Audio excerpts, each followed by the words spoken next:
And today in videos that literally nobody asked for, I'm going to be giving you a tour of all my plants.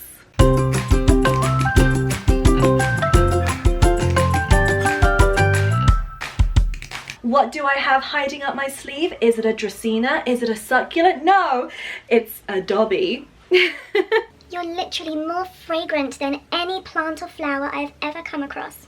Today I will be stepping well outside of my comfort zone and for the very first time speaking to you about my plants.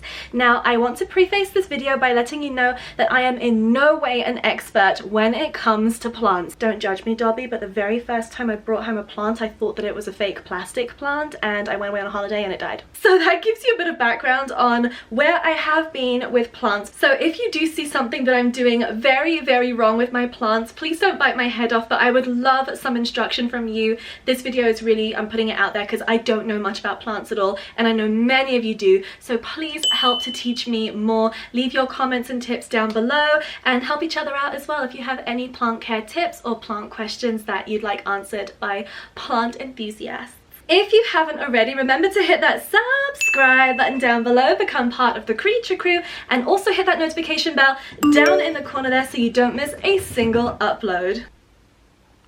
Welcome to the animal studio. This is where I film and edit all of my YouTube videos, and I only keep plants in 2 rooms of this house. This is one of them, and this is the room where I keep the vast majority of my plants. So I'm gonna start over here. I have this gorgeous array of succulents. Now, I used to struggle a lot with succulents. I used to overwater them all the time, but I've managed to get better with them. I actually had this succulent first. This was given to me as a present from Kate, who is my roommate. This succulent over here was given to me as a present from Kate. I'm really sorry, I don't know the name of this one. If anyone can help shed some light, then that would be great. And this succulent was really tiny when it first came to me. It was probably about up to here, so it's about 2/3 the length now, roughly, as to where it was when it first came to me. But what I didn't realize is that it was really craning for the light, so it got super leggy, but now I've moved it back to where it gets the morning sunlight in the mornings, because that's when you get morning sunlight. This array of succulents was very recently gifted to me, probably about 2 weeks ago. I cannot take any credit for how gorgeous it looks right now. I didn't grow these, I didn't plant them, they were literally given to me. And the only succulent that I really recognize in here is this one, which is a jade plant, something Gollum. I remember that because I have another slightly larger one in my snake's enclosure over there, which I'll show you in a bit. But what I'm doing with these is about once since I've had it, so once every 2 weeks I just kind of go around and I just sort of pipette feed at the bottom with a little bit of water. If you have any better suggestions, let me know. And everything seems to be quite happy in here for now. I don't have any plans of removing any of the succulents yet, but as they get larger, then I will be moving them out and maybe propagating to create little succulent babies, but I really love it. The other thing I've been doing is I've been turning it, so like every day or so, I just turn it a sort of quarter. Like if you imagine this is the face of a clock, I kind of do 15 minutes of it every single day. I just rotate it, and down here is really sunny in the morning, so it does get sunlight directly through the windows over here, and it seems to like that, so I love them so much. Next up over here, okay, I was so excited when I first got this plant. Dieffenbachia is one of my very favorite plants to keep because it's nostalgic for me.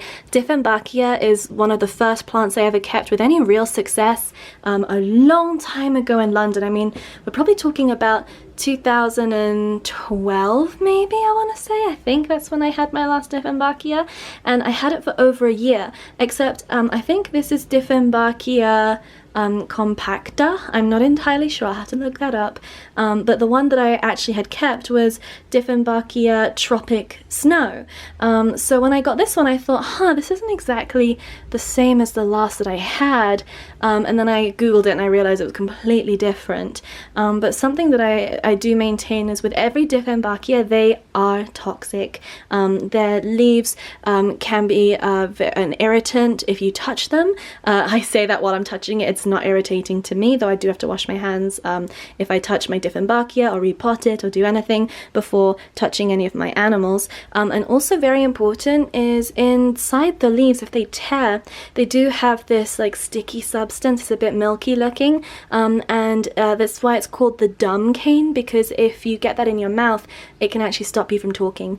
So please don't do it. I do not recommend this plant or any Dieffenbachia really. If you have pets like cats, for example, that might brush against it, might want to nibble it, if you have any birds in your house, or if you have any dogs that do like to play with things that they shouldn't, I wouldn't recommend these.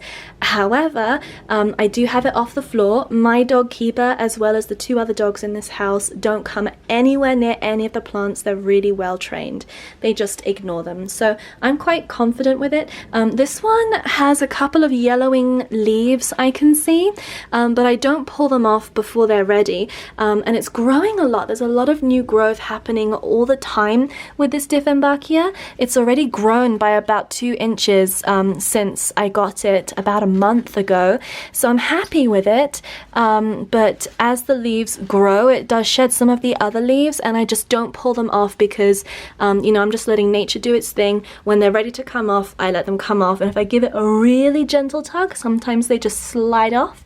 And I know that I've done a good thing, but I try not to pester the leaves too full before they're ready. Next up, we have this Dracaena. Now, I quite like Dracaena. I know some people think they look a bit harsh, but I really like them. And this plant is actually, it was bought at the same time that I bought these 2 plants outside. And what I'm going to do is I'm going to show you a picture of how it looked when it first came to me.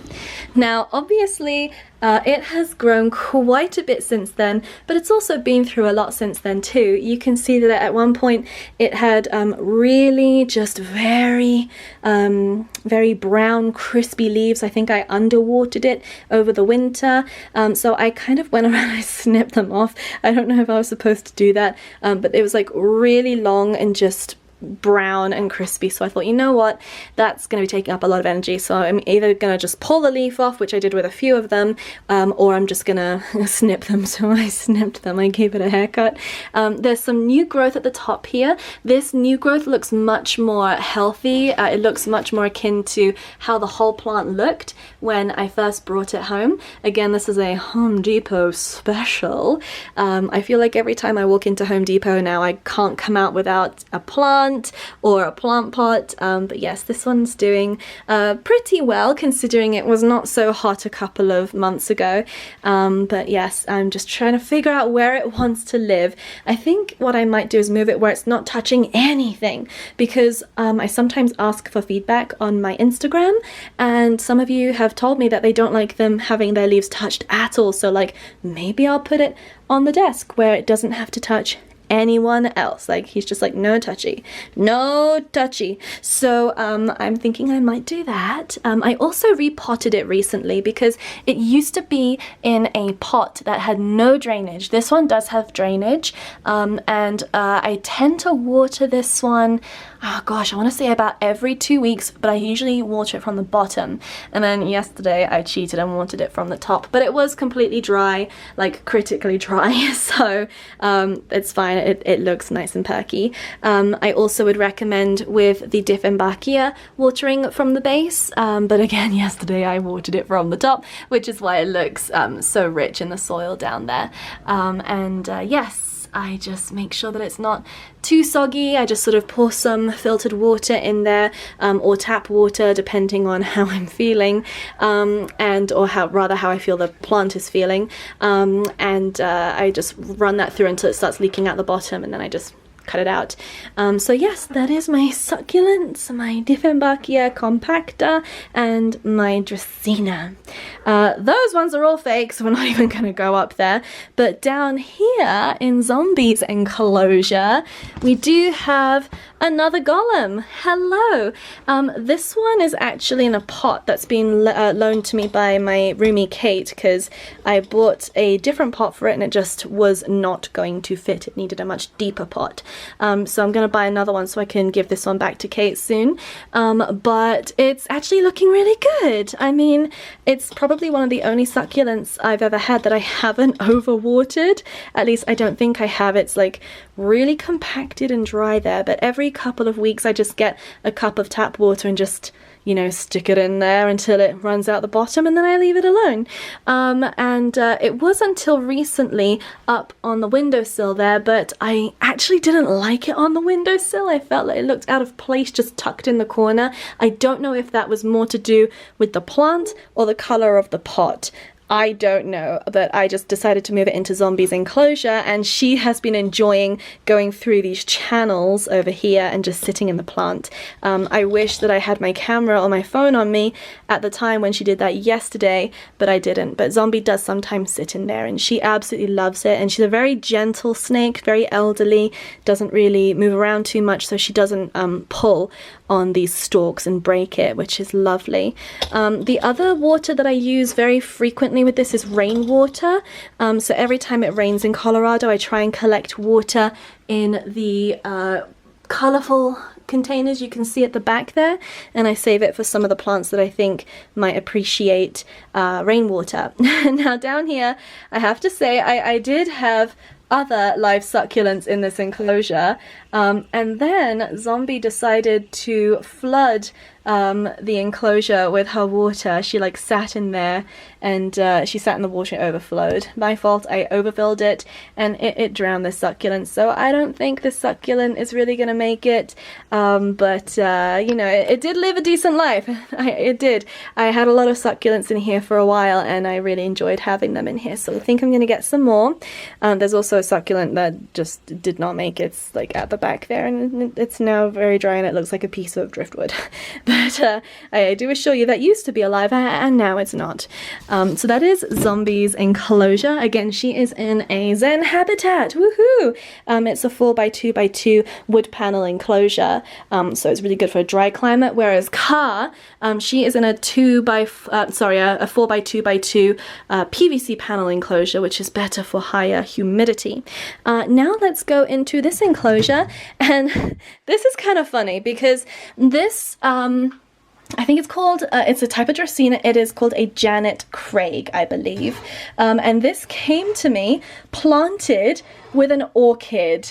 And they were planted together. I will show you later. It's what my aloe vera is currently sitting in. They were planted in a pot that didn't have any drainage, and it started to kill my orchid, and it started to kill this Dracaena, and I just felt terrible. So I consulted some of you on Instagram, and I decided to pull it out and put it in a pot with its own drainage. But I feel like it's not happy. And I should say that these are not grow lights. These are lights that are just very, I mean, they look bright, but they're really not that bright. They're just for animals that are crepuscular, sort of active at dawn and dusk. It's not very high UV. So, I mean, it's kind of like being in the shade, really, like in the daytime. But I don't know if these Dracaena would prefer something different. I've moved them a few different places, and I feel like they're never that happy.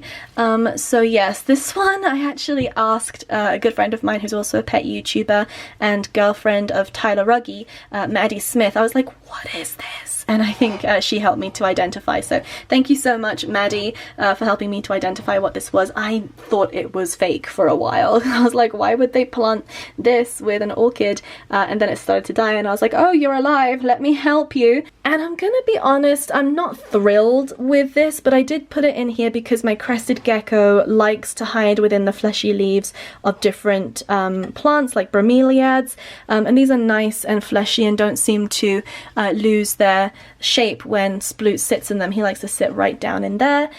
So I wasn't that disappointed when I ordered a pack of 3 air purifying plants from Amazon, from a place called Costa Farms, I want to say. And they sent me 3 different air purifying plants. They sent me this Janet Craig. They also sent me the Japanese peace lily up there, which I will come on to later. And they also sent me that snake plant down there, which I'm also not thrilled about, but I will talk about those in a little bit. So these live in here. This enclosure is very sparse right now. My baby crested gecko is very small, so I want to be able to keep an eye on his growth, make sure he's eating and pooping properly. But eventually this will be a bioactive setup with real soil, real drainage, and everything will be planted into the enclosure with much more nice foliage in there too, and some vines, I hope. So I'll just close that up. Let's move actually up here, because we have a little friend up here. This is a gorgeous lucky bamboo, which was given to me by my friend Jacob. You'll know about Jacob if you are on my Instagram. We do a lot of hiking together. We really like supercars, so we do a lot of like supercar meetups together. And we both really like flying in small aircraft, so we do a lot of flying together as well. And on Chinese New Year, he was super sweet and gifted me this beautiful lucky bamboo. Now, lucky bamboo is usually sold in odd numbers, and a lot of people think it's real bamboo, but it's actually not. It's a type of Dracaena, just like these 2 down here. And although it can be planted sort of in soil, I prefer the water look, so I have it planted with these river pebbles. There's some water, but I try and make sure that the water is not coming too far up the stalks, or they might rot. And this is actually growing really happily. It wasn't growing for a while, but I realized it's because I had it in this enclosure, which has slightly more powerful lights, and lucky bamboo actually really likes the shade. So since I've moved it into the shade, I mean, only a couple of days ago, this leaf over here is brand new, and I just absolutely love the look of lucky bamboo. So eventually when I have an axolotl enclosure, I'd like to have these just like lining an axolotl enclosure and being totally hydroponic. That would be awesome. Really, really great. This is my Japanese peace lily, and I'm gonna move it over here because I think it's kind of an interesting thing to look at. It's an interesting plant. This Japanese peace lily came to me as part of a bundle, again with air purifying plants, and I got it from, again, Costa Farms, and I was actually really not hoping for a Japanese peace lily. They say that, you know, you get 3 mystery plants, sometimes it's Pothos, which is kind of what I wanted, or you get just like a whole, it's like maybe 15 or 20 varieties of plant that you might get, and then they send you a care sheet with it. But I got this Japanese peace lily. I have never really liked Japanese peace lilies. They're just not really my vibe, and again, if you do keep pets, they can be problematic, so you don't want them anywhere near your pets. But I don't have any cats, and it lives at the top there, so nobody's really going to bother the peace lily. Now, when it first came to me, it was in a one of those display pots, like literally the white and brown ones, and they're just plastic, and I didn't like it. There was something about the Japanese peace lily that was making me feel, not that it was ugly, it's just not really my vibe. So I did a bit of research as to how others like to display their Japanese peace lilies, and I realized that they actually do really well in water. And since I've put it in water, it's been thriving. I mean, it's got some new growth coming, and also it was just super dramatic all the time. Anyone who keeps Japanese peace lilies know that they like to drink a bit more than your regular houseplant, and some days I'd come in and like from the night when it'd be erect like this, it would just be like flopped over in the morning, like, oh, I just can't take life anymore. And I was like, yeah, me too. So I decided to plant it in water. However, what I will say is when you are planting anything in water to become hydroponic, you also have to be aware that you can still make it rot. So what I've done is I've made sure that the stalks and the leaves are not submerged in the water. I think there's maybe one little leaf that's somewhere that's gonna end up rotting, But yes, what I've done is I've made sure that it's just the roots that are in the water and not the stalks. Like if I were to just like push this down as far down as it will go and bring this sort of like root section down here, it would rot the plant. So what I'm actually going to do, I haven't got them yet because they're running late, good old Amazon. I'm going to get some pebbles and put them at the bottom just to get some extra height. Also to be able to pull this up to about here, to about here and have everything else underwater. It'll make the whole plant look taller and it will be much happier. So I'm actually loving this a lot more now that it is being displayed in a nice clear mason jar. I was going to say a pot, but it's not a pot. And overall I think it just looks so much nicer, and I'm going to try my best with it. It's not its fault that it got sent to a home that didn't really want it, but now it's here. I'm going to love it and try my best with it because it is actually a very beautiful plant. I'm starting to appreciate it more now that I've got over my prejudice of it being a plant that I really didn't want. I'm going to do my best with it, and maybe one day I might plant it in an axolotl enclosure, so you can go back up there and enjoy the rest of the day. So the plants in here, now these bromeliads, I have two of them.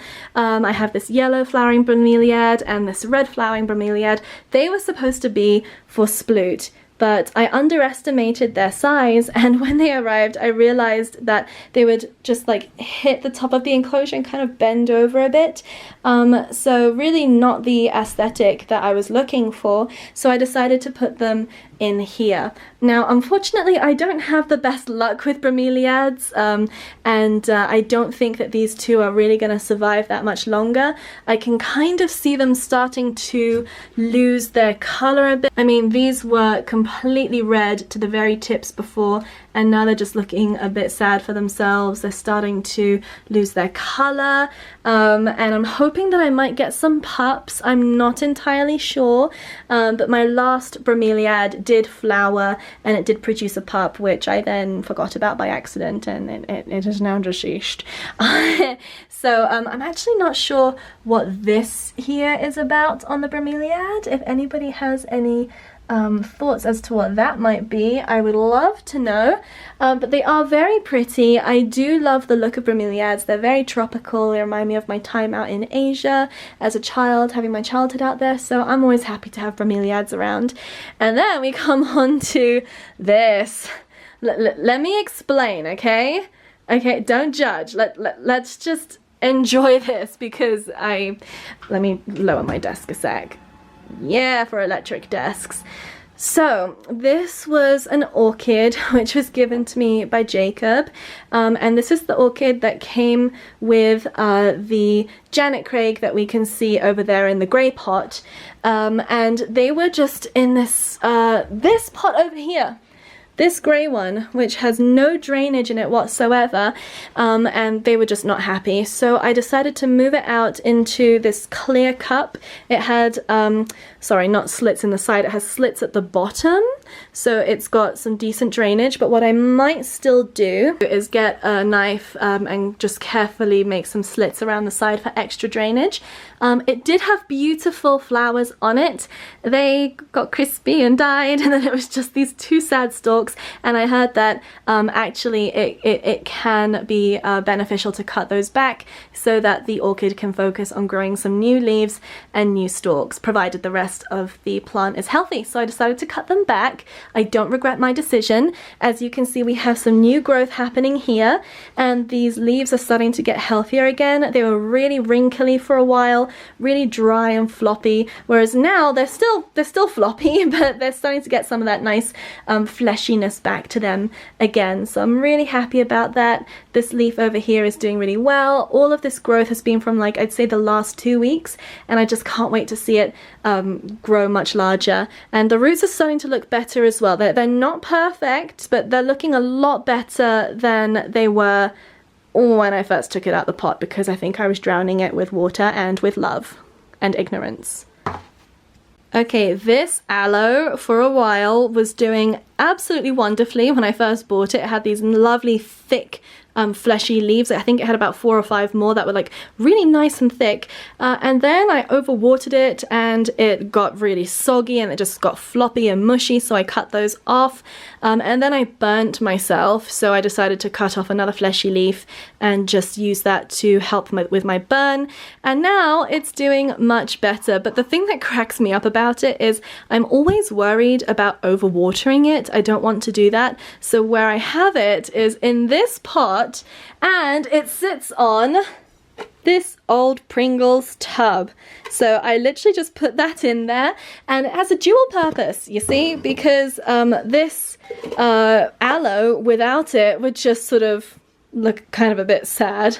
But with this Pringles box, it elevates it, so I can actually see it and keep an eye on it. But also there's drainage underneath this pot because it's just a nursery pot, and everything just sort of trickles down and out, down past the Pringles packet and into the pot. So it helps to essentially boost the humidity in the enclosure, because it all just like filters out around there, and it makes sure that my my plant doesn't drown itself. So there's my aloe. I'm glad to see it's still thriving. It's not the prettiest aloe in the world, but I'm trying, okay? Next up we have this snake plant, or mother-in-law tongue plant. Or is it tongue of mother-in-law? I think it's mother-in-law's tongue. And I wasn't happy really receiving this one, because I don't know if you can see, but this leaf right here had some pretty substantial damage done to it in the shipping. It looks a bit like Oogie Boogie from The Nightmare Before Christmas. But I already had a really nice snake plant, and I wasn't looking for another. But these are always really useful to have on hand when you have a bioactive. They're relatively low maintenance as long as you don't drown them and cause them to have root rot. So I suppose I will keep on nurturing this one with the hopes that I can then eventually plant it into a bioactive, maybe actually in Sploot's enclosure, because I hope that I can make it thrive and look as nice as my other snake plant. But it is growing very slowly, as we all know that snake plants like to grow. They like to take their time, like to stop and smell the roses. So yes, this one is actually still a bit moist. I last watered it when I last paid my rent. So that's essentially when I water these like really dry climate plants. So yes, when I pay my rent is when I water these snake plants. And then I feel like every plant parent has that problem child. This is my problem child. Let me show you this Dracaena over here. Truth be told, I cannot remember for the life of me where I got this from. I think it might have been from like Lowe's or Home Depot, but it has just never been happy. I picked it up because it looked sad and I wanted to give it some life, and it's just not happy. I mean, it's got super thin leaves. I'm not entirely sure what kind of Dracaena it is. I mean, these newer leaves are looking a little bit happier since I started to since I repotted it, but overall it's just like a really meh plant. I mean, it looks like it looks like it wants to be forgotten. So I'm like trying to make it an extrovert, like, hey, come and hang out with the rest of us, like living is fun, and it's just like not having it. So I'm trying my best with it. I just don't know really what it wants. It's all trial and error with this one, and I'm hoping for a good happily ever after, where one day I'll check back in with you with an update video and be like, look at this 12-foot tall monster. But I doubt it. This one is my problem child, and like a part of me has even considered giving it away to friends because I just don't think it's happy with me. I'm taking it personally, okay? So that's my problem child, and it's a Dracaena. And now we're gonna look at one of my absolute favorite plants. It is this, oh no, I knocked over. I'm so sorry, my orchid. Oh no. Nina. Okay. Yeah, you go back up there. I'm so sorry. It was not personal. I didn't see you there. Okay, I really love this plant. It was looking amazing, albeit much smaller, when I brought it home in August, I believe, last year. And then I just didn't want to kill it, so I hardly watered it. And then Kate touched it and was like, this plant is gonna die if you don't water it. And then I submerged it, bottom watered it in the big sink upstairs, and it floated. And she's like, yeah, plants aren't supposed to float. Don't let them get to that stage. So I was like, oh no. So since then I've had it on a regular watering schedule, like once a week, just a little cup of water, no more than that. Or like every 2 weeks instead. If I forget, for example, then I'll bottom water it for like 15 minutes, and it seems really happy on that schedule. I haven't fertilized this one. I haven't actually really fertilized any of my plants yet, even though it is the spring and it's starting to be the growing season, because we had just yesterday some snow. So I wanted to make sure that it's like actually spring before I fertilize. And I think I'm going to either do worm castings, or I think there's like some fish oil liquid that you can use. I have it written down. But I'm going to look into it and make sure I'm giving this plant the specific nutrients it needs. And yeah, there's just a ton of new growth. So we can see this is going to be a new plant, a new leaf, a new leaf, a new leaf. Actually, this one's already opening, and it's got another one coming out behind it already. And then there and there, like this one just seems really happy. And in the around Christmas time, I noticed that there were some little shoots, and I thought that they looked really dry and not very happy, so I was literally pulling on them, like tugging on them. And then I just thought, you know what, let's just leave them. I don't think that they're gonna take up too much energy from the main plant. Let's just see how they go. And I'm so glad that I left them, because like, I don't know if you can see, but they were really just, they looked almost dead at winter. And now they're looking really happy, so like that makes me happy. And then we have this absolute monstrosity of a snake plant. Now, I'm actually not sure if this snake plant is all that healthy. I mean, it's really wiggly at the ends. I don't know enough about, I think it's Sansevieria, to know whether or not it's super happy or if there's anything I could do differently. I just essentially give it water when I pay my rent. And I just let it do its own thing. I essentially just ignore it. I've heard that that's kind of the way to a snake plant's heart, is just to leave it alone and let it do its own thing. I also have to turn it a lot because it likes to gravitate towards the light. So I do rotate it quite a lot. I'd say like once every 2 weeks or so. So let me rotate it again and let it do its thing. Oh, look, why are you falling down? I guess I didn't notice it falling down before. You can stay back there. Yeah, just look pretty. Oh, and actually, now that I've turned it, I can see we have a little leaf that could probably afford to come out. So I'm going to cut it. Let's get rid of that, because that's just unnecessary wasting of energy. So I'm just going to go right down at the bottom. Snips. Probably should have used much more, sharper scissors, but we're doing this on the fly. Oh, hello! Look! There's some new growth happening down there. Hi! Nice to meet you. I'm Em. I'm your mum. At some point when I maybe decide to repot it, which apparently I'm not supposed to do too often, I'll have a closer look at what's actually going on in the roots. But for now, I'm just going to leave that. It seems quite happy down there. Hopefully it's getting a bit more light now.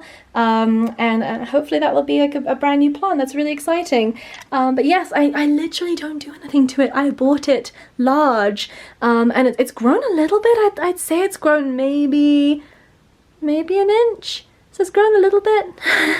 And I also took off a couple of really unhealthy leaves. There were some which had like brown mushy spots on them, so I just like cut them at the base. I think I cut one from here once, and I was like, nope, we're not wasting energy there. So yes, that is my I was going to call it a monstera.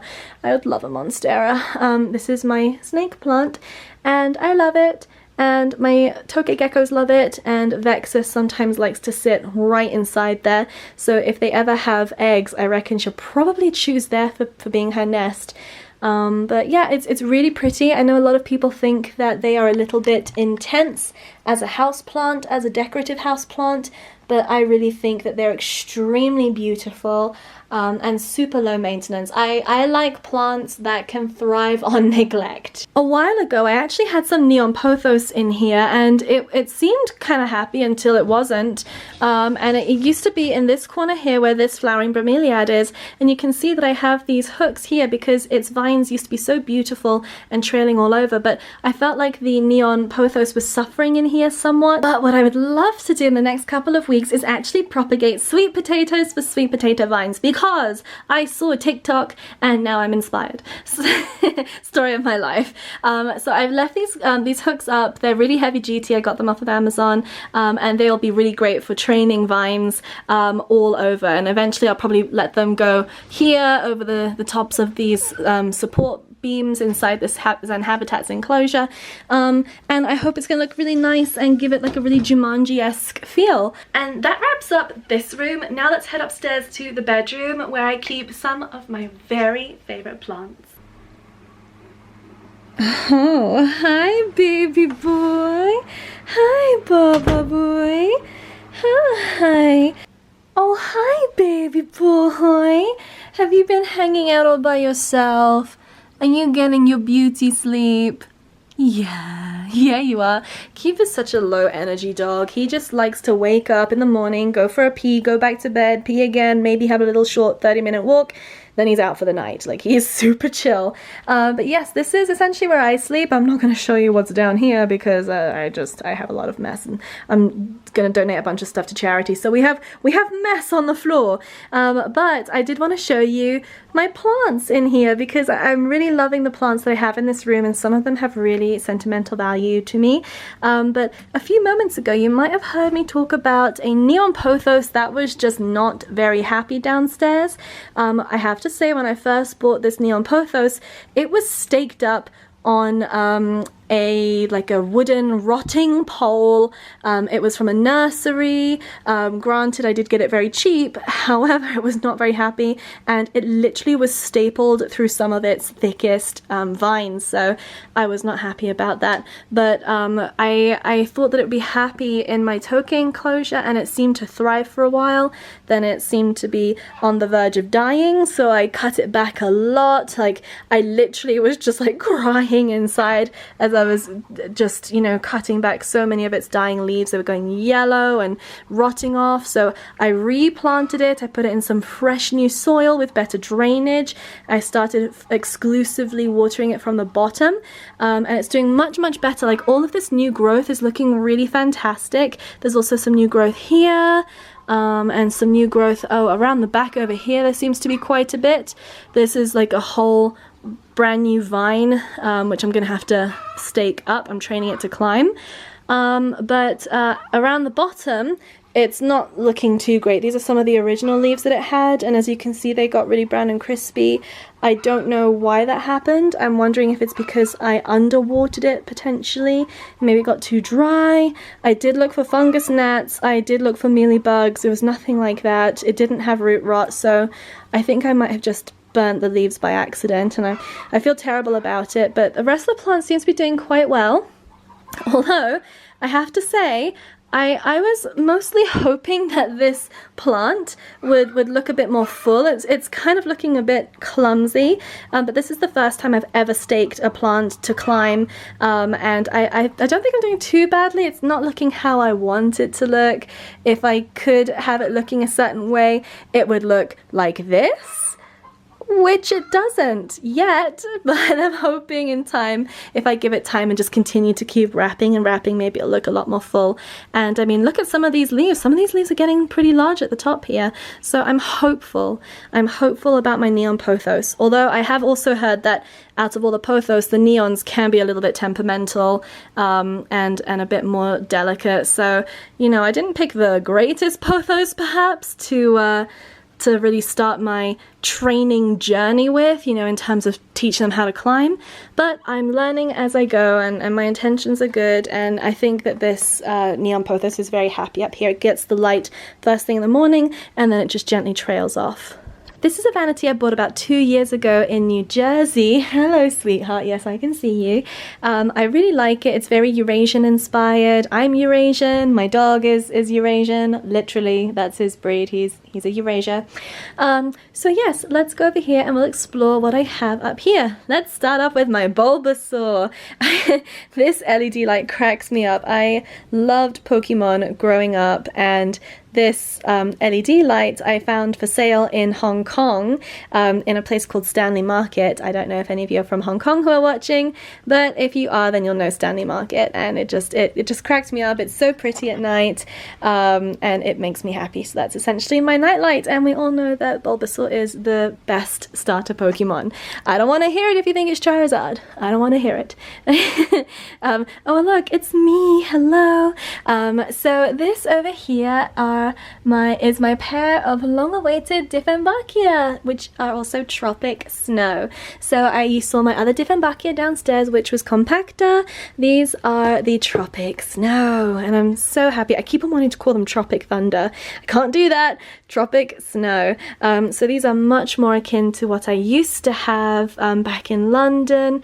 They just bring back a lot of nostalgia, and also just reminding you that these are toxic when they are ingested. So please be very careful if you're keeping them around children, or in a place where your pets might be able to get them. It's better just not to have them anywhere where anybody can access them who's not a grown adult, really.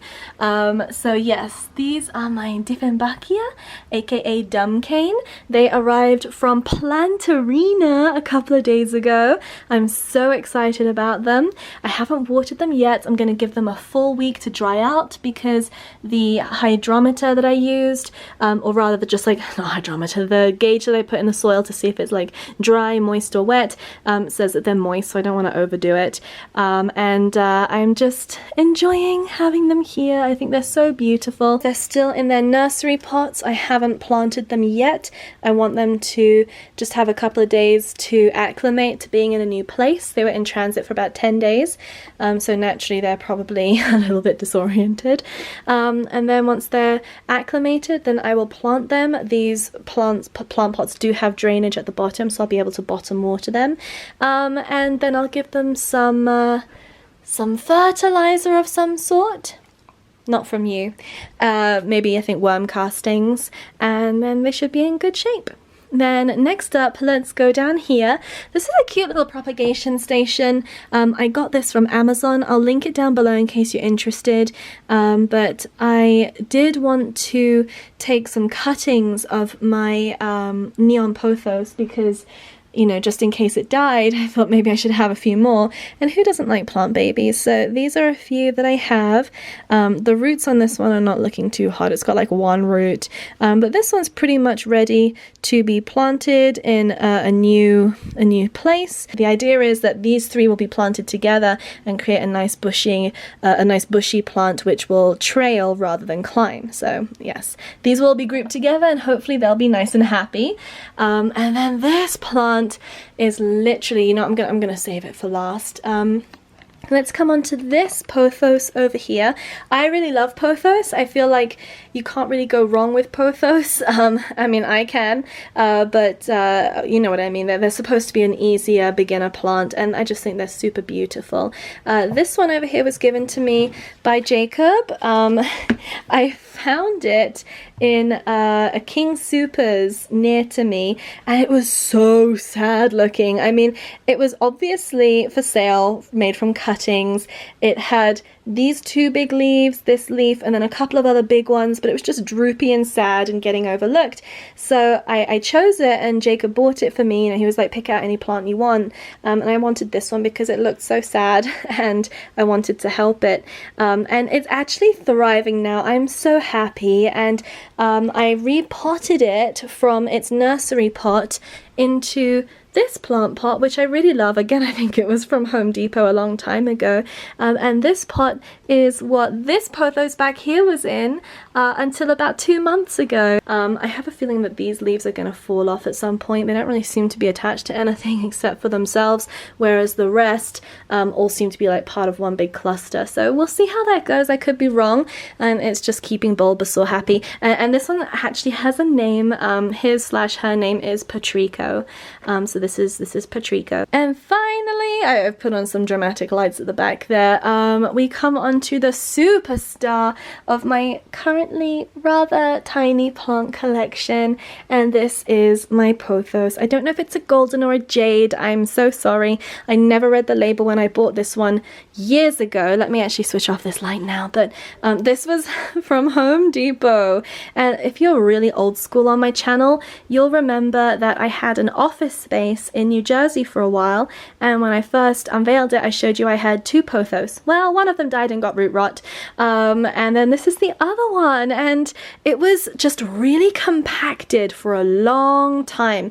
I mean, I literally planted it straight away into this, and it just stayed in there getting bigger and bigger. I never repotted it, and then life got crazy, and then I had to leave a domestic violence situation, come across the country and just heal for a year, and then in the autumn last year I thought, you know what, let's start taking care of this plant properly. So I do have to wipe it down. Like I said earlier, Colorado is very dusty. These I have to wipe down like every week, otherwise they get super dusty, especially with their broad leaves, and I do have this window open a lot, and it just blows a lot of debris and dust up into this section, so I'm constantly having to wipe this down. But I really love it. I'm not sure about this vine right here. It's doing something peculiar. I mean, it's really nice and thick. Thick with 3 C's, and it's got some air roots, and it's got, you know, a couple of nodes that I could clip from, like clipping here and here, and then here and here, for example, you know, if I wanted to make a sort of spin-off plant. But I think I'm just going to leave it. I kind of like that it's getting big enough to the point where I can do different things to it. And then there's another nice vine right here, and then I think the biggest vine is back here. I think it's got 2 vines actually. I have to detangle them. Oh, 3 vines, there we go. So I'm gonna hang that up there, and oh, it doesn't want to be there, never mind. The Pothos said no. Now, as much as this Pothos is thriving, I'm literally just letting it do its own thing. I'm not training it, I'm not trying to clip it back or anything. It's just doing what it wants, and I'm really fond of this plant because it's literally it is the only plant I brought with me from New Jersey, and it was like my prized possession plant. You know, it was the only Pothos that I've ever kept alive. I suppose the rest I've ever had always ends up getting root rot, so I'm really happy with it. It is literally my favorite plant that I have. I'm sure I have others which are probably more impressive than this Pothos. You know, everyone has Pothos, but to me it just means a lot because I always felt really rubbish and really dumb when it came to plants, and this one just proves that, like, I can do it. Yay! And that's it for today. I hope you enjoyed this tour of all of my plants. Again, if you do have any questions, feel free to leave them down below. Either myself, I will try and answer, though I'm not the most knowledgeable on plants, or somebody else might be able to give you a hand. Or please, if you have any suggestions how I can improve my plant care, please let me know. I would love some feedback. Thank you all so much for watching. I will see you in another video soon. Bye. Psst, don't forget to subscribe. I will see you in oh no, why are you flopping? Don't flop. No! And everything was going so well.